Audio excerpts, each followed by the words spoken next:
Hello everyone, it's me again, Ate G, and in this video, we will make storage box using recycled material and a rope. So, I have here my finished product. So, be with me. Let's see how I make this beautiful storage box. So, intro muna tayo. Welcome to my channel. This is Ate G's Art and Daily Vlog. So here, the materials I use, I have glue gun and glue, and the storage box, and ropes, and these ribbons. So, let's start. So, I just want to wrap the whole box with using this rope. So, I use the glue to stick.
So let's end up here and let's continue our storage box making in my next video.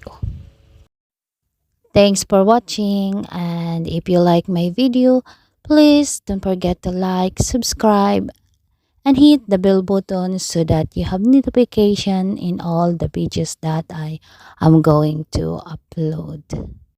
Enjoy watching and have a blessed day ahead, everyone.